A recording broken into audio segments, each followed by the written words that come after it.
Bilirsiniz, mənim pasientlərimin çoxunda eyni bir vəziyyəti görürəm. Onlar həkimə profilaktika üçün gəlmirlər. Onlar gəlirlər artıq problem yarananda.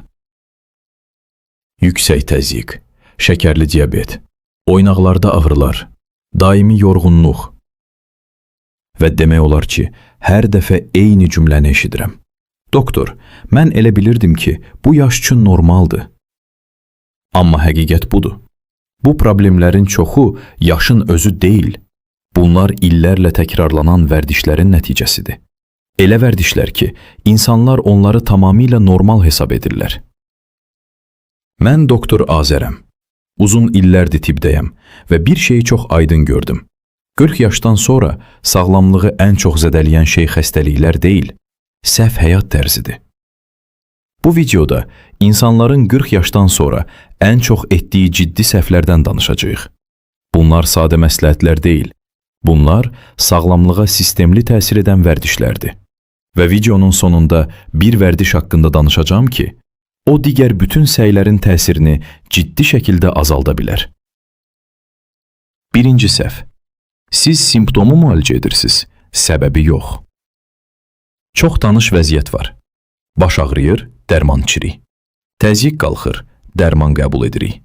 Şəkər artır, qısa pəhriz saxlayırıq. Kənardan baxanda bu məntiqli görünür, amma əslində bu sadəcə problemi gizlətməkdir. Çünki orqanizm ayrı-ayrı hissələrdən ibarət deyil, orqanizm bir sistemdir.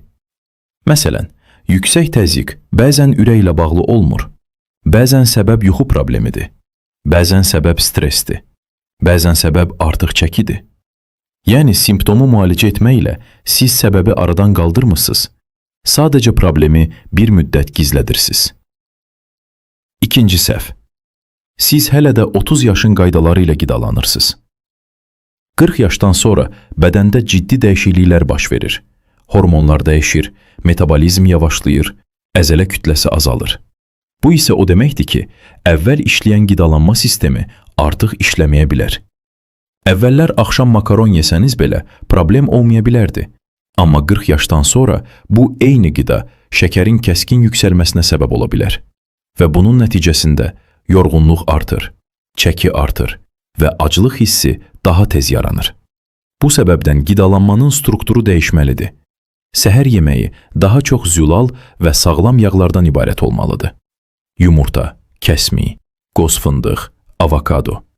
Bu qidalar qanda şəkərin stabilliyini qoruyur və uzun müddət enerji verir. Üçüncü səhv. Hərəkət azdır və ya düzgün deyil.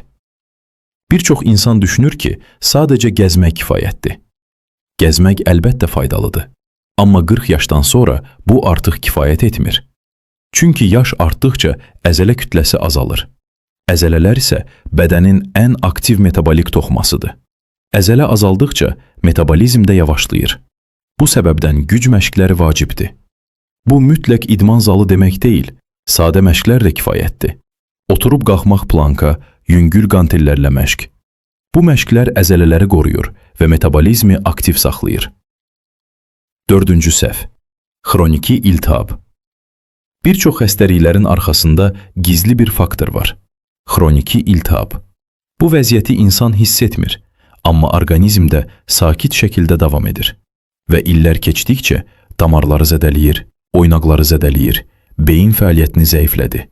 Bu iltihabın əsas səbəbləri şəkər, trans yağlar, stress, yuxu, az hərəkət. Bu səbəbdən həyat tərzi dəyişiklikləri çox vacibdir. Beşinci səhv. Sağlamlıq göstəricilərini yoxlatmırsınız.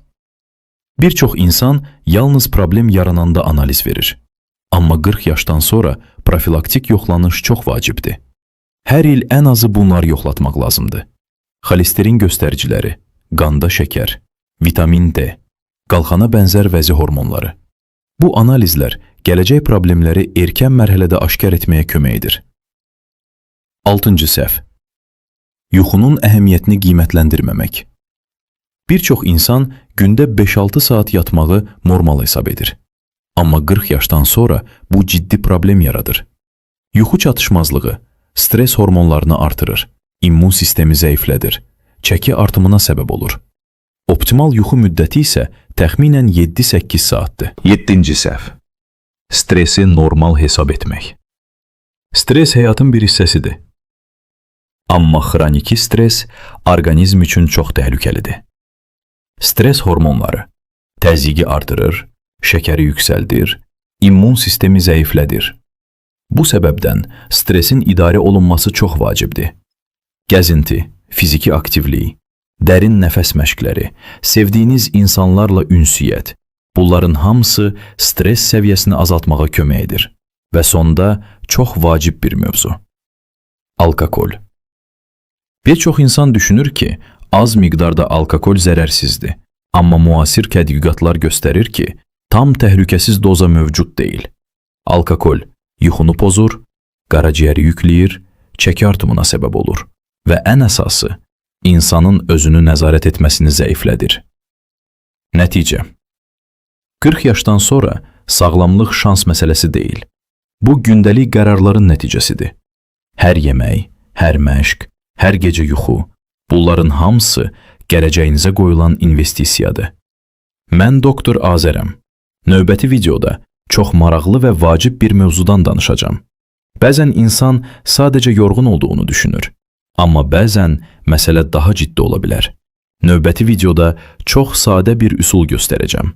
Yorğunluğu depressiyadan necə ayırmaq olar və bunu evdə cəmi 3 dəqiqə ərzində necə yoxlamaq olar? Sağ olun, salamat qalın.